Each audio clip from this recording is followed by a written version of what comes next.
नमस्कार, आप देख रहे हैं खबर आप तक और मैं हूं आपके साथ अमित गौतम। देश की राजनीति में एक ऐसा नाम जिसने अपनी चुनावी जीत को लेकर Guinness book of world record में अपना नाम दर्ज किया। हम बात कर रहे हैं केंद्रीय मंत्री और लोजपा संस्थापक रामविलास पासवान की, जिनका कल दिल्ली के अंदर आकस्मिक निधन हो गया। उनके निधन से पूरे देश में राजनीति का पर शोक है। इस विषय पर बात करने के लिए हमारे साथ मौजूद हैं बिहार से जुड़े पॉलिटिकल एक्सपर्ट आलोक कुमार सिंह।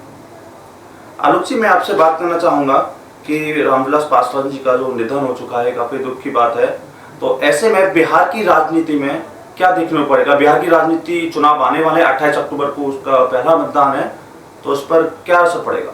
देखिए, रामविलास जी की जो छवि थी और उनका जो व्यक्तित्व था, तो बिहार चुनाव सामने है और ऐसे में उनका जाना वाकई एक अपूरणीय क्षति है बिहार की राजनीति के लिए, देश की राजनीति के लिए और जो तमाम दलितों पिछड़ों की जो आवाज उठाने वाले नेता हैं सबों के लिए, और एक समझिए कि पूरे भारत के लिए एक ये दुख का समय है कि ऐसे नेता, और खास करके सामने बिहार चुनाव है, तो ऐसे बिहार चुनाव सामने में हो और इतने बड़े नेता जो केंद्र से लेकर के बिहार की राजनीति में अपना महत्वपूर्ण स्थान रखते हैं, उनकी अगर निधन हो जाती है तो कहीं ना कहीं एक बड़ा प्रभाव देखने को आगामी चुनाव में मिलेगा।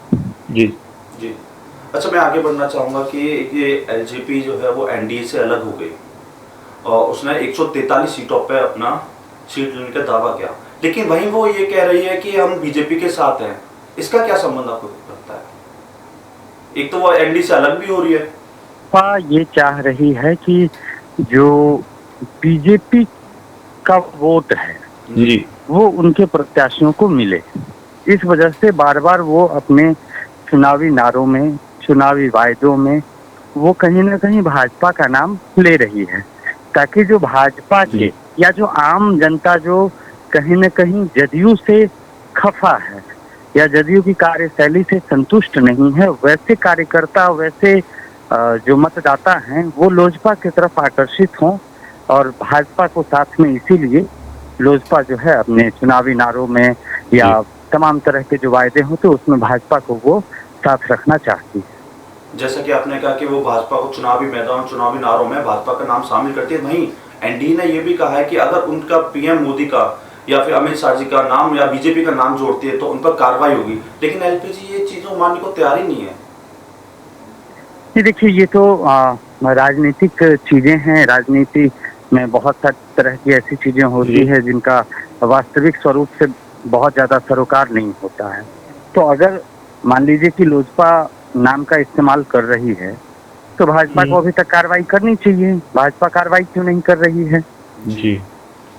तो आप कहीं ना कहीं, मुझे भी लगता है या आम जनता को भी लगता है कि कहीं ना कहीं अंदर से कोई साठगांठ टाइप की चीजें हैं जो बाहर से दिखाने का प्रयास नहीं हो रहा है। बाहर से दिखाने का प्रयास हो रहा है कि दोनों अलग हैं, लेकिन अंदर से जो है दोनों साथ में हैं, ऐसा प्रतीत हो रहा है। तो हम इसको ये ऐसा भी कह सकते हैं कि ये चुनावी सब कुछ होने के बाद और मतगणना निकलने के बाद जो रिजल्ट आएगा उसमें बाद में वो गठबंधन कर सकती है। बिल्कुल बिल्कुल। राजनीति में देखिए कोई अछूत नहीं होता है। कोई पॉलिटिकल पार्टी से किसी विचारधारा की लड़ाई भी खत्म हो जाती है। तो चुनाव बाद सब सारी चीजों का फोकस सिर्फ ये होगा कि नंबर ऑफ सीट किसके पास कितनी ज्यादा आती है। तो अगर लोजपा के पास ऐसी संख्या आ जाती है और भाजपा के पास ऐसी संख्या आ जाती है कि दोनों मिलकर के अगर सरकार बना सकते हैं तो ये दोनों मिलकर के जरूर सरकार बना ले। इसका मतलब भविष्य में कह सकते हैं कि एलजेपी एनडीए में शामिल हो सकती है, जो अभी अलग हुई थी। बिल्कुल बिल्कुल, एलजेपी एनडीए में शामिल हो सकती है या सिर्फ लोजपा और भाजपा मिलकर सरकार बना सकती है, ये भी संभव है। अच्छा, मैं आगे बढ़ना चाहूंगा। ये पासवान जी का निधन हो गया है, इस सहानुभूति से एलजेपी को राजनीतिक सीटें ज्यादा मिल सकती हैं, चुनावी बदलाव क्या आपको क्या लगता है? रामविलास जी की छवि और उनका व्यक्तित्व दलितों में एक बड़े नेता के तौर पर वो जाने जाते हैं और दलितों में उनका और पिछड़े वर्गों में, खास करके तमाम सभी वर्गों में रामविलास जी की जो व्यक्तित्व था वो सभी वर्गों पर अपना एक बड़ा प्रभाव डालता था। तो मुझे लगता है कि जो उनसे उनके जाति से या दलितों में, वंचितों में, शोषितों में एक बड़ा वो देखने को मिलेगा और हो सकता है कि इससे लोजपा को आगामी चुनाव में फायदा भी मिल सकता है। जी जी, बहुत बहुत धन्यवाद आपका हमसे जुड़ने के लिए। हम ऐसे ही तमाम अपडेट आपसे आगे लेते रहेंगे। फिलहाल बुलेटिन में इतना ही और आप देखते रहिए खबर आप तक।